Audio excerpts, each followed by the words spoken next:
Everyone thinks achieving their dreams is going to require this huge adjustment, this huge change in lifestyle.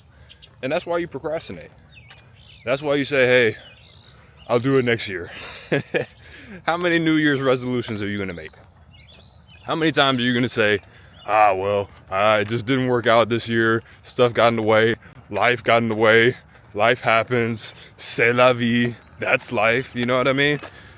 How many times are you going to say that? How many New Year's Eves are you going to have to spend plotting and planning to become a new person? Because you think it's going to take a mountain of a change. But guess what? Every mountain's only climbed one step at a time. It doesn't matter what mountain you climb. You can only take it one step at a time. Nobody has climbed Mount Everest 2 steps at a time. Can't do it. It's not possible. The adjustments you need to make are always small adjustments. And I was talking to my girlfriend yesterday because we're in the process of helping 10 people this summer to achieve their dream figure, their dream body, to discover it and discover how simple it can be. And I'm a professional athlete. I'm a professional basketball player. She's a sports scientist, just for context there. And we did the same thing. We actually also struggled with health and fitness, even though we're experts in the field. We should know better than anybody how to keep our bodies in shape. But guess what? Life got in the way, and I like eating too much, and so on and so forth. Neither one of us was super unfit, but for us to have the knowledge that we had, it was disappointing where we let our bodies get to. So that's what's inspired us to do this. And we were talking about how we're going to construct this. How are we going to set this up? How are we really going to help these people best? Because most people who are experts in their field, they're going to say, oh yeah, I'm just going to create a training program that they follow to a T. And if they follow that, then they're going to get the results that they want because I know how to get them the results that they want. But guess what? You're forgetting a major factor. People already have a life in place. People already have external factors that they're fighting against, battling against. So once you introduce a whole training program that's causing them to shift their entire life, oh yeah, the chances of success just plummeted. Why? Because we're creatures of habit. That's a 180-degree shift that's not easy to do.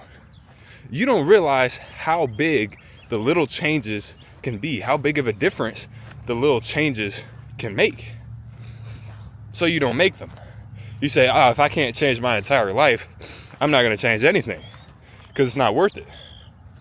But in our case, right, we started eating more protein.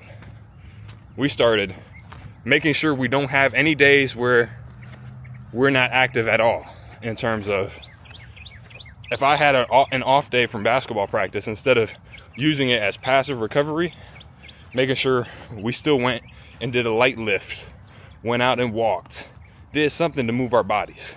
Because it might seem like a small thing, but if you stack up 300 calories extra burned, 400 calories extra burned over a month, that's 1,200 calories, 1,600 calories every month. Multiply that by 52, that's a heck of a difference over a year.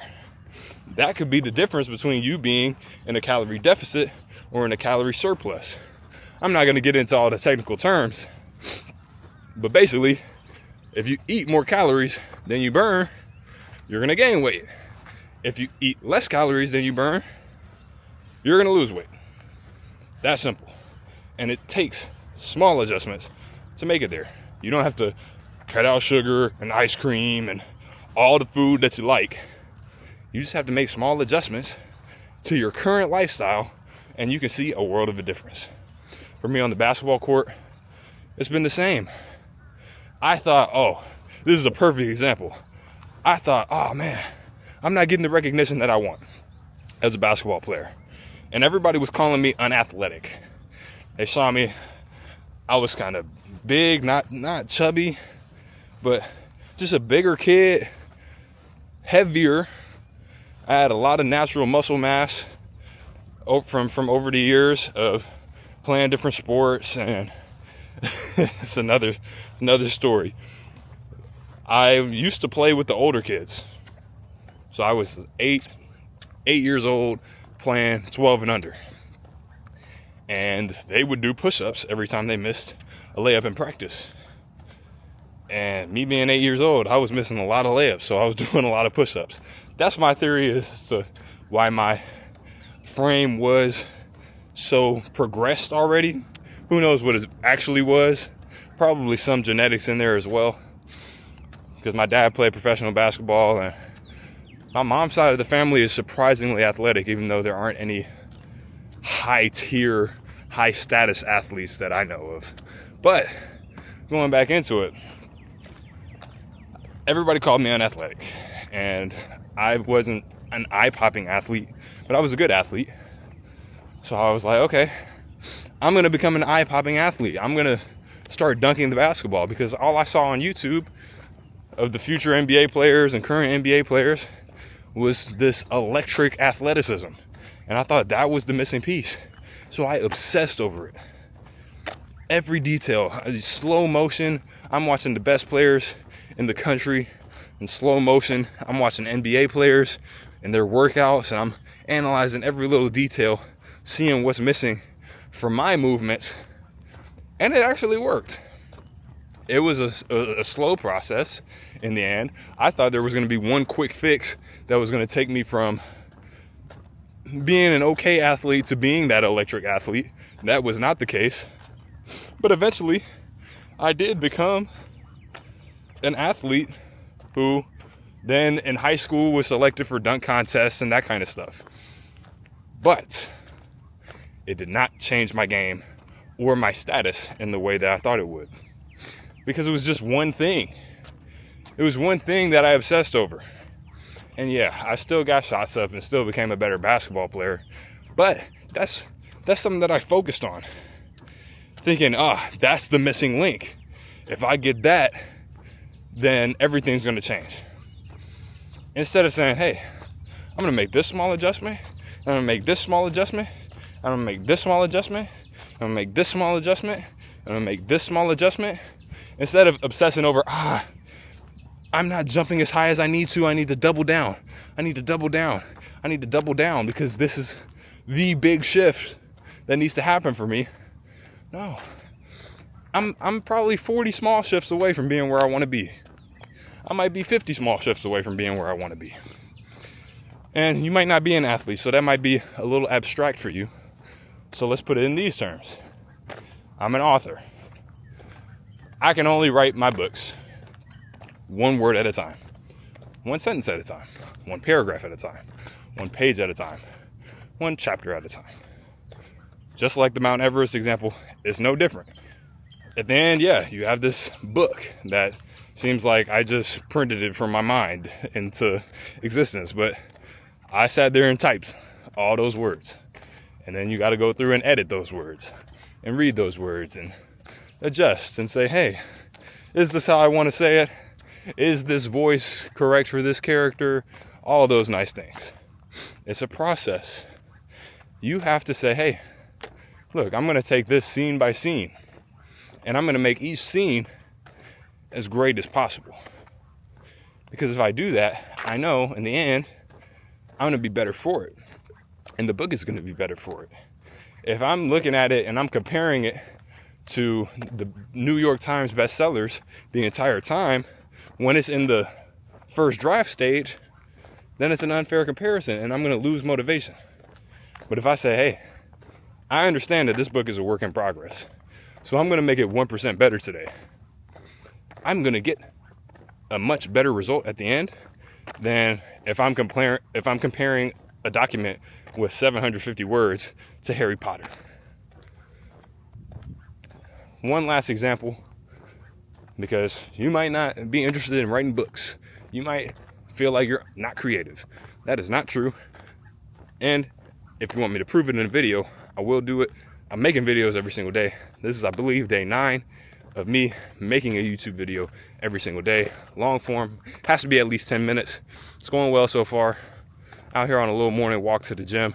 But the final example, in case you don't believe me, I'm glad you stuck around to keep hearing these examples.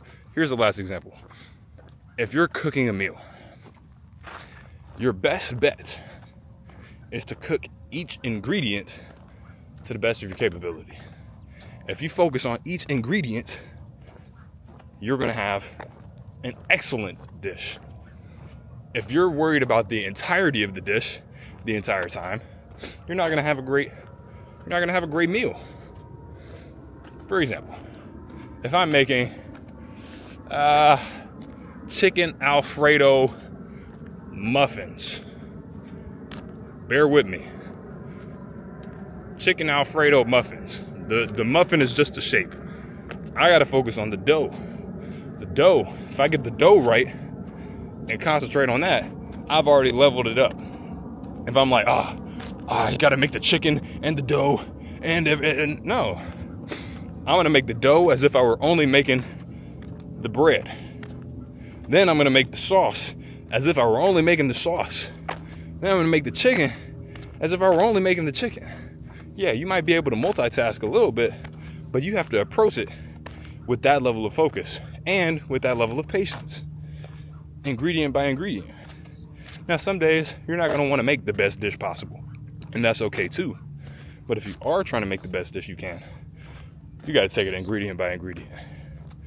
And you gotta always remember, there's no strict recipe for success. But you can look at every successful person and know they took it one day at a time. It's not possible any other way. And if you want to see me continue to take it one day at a time and hopefully help you to do the same, then make sure you're subscribed. And always remember, the best is yet to come. I'll see you tomorrow or on the next video, playlist, whatever it is. I'll see you over there.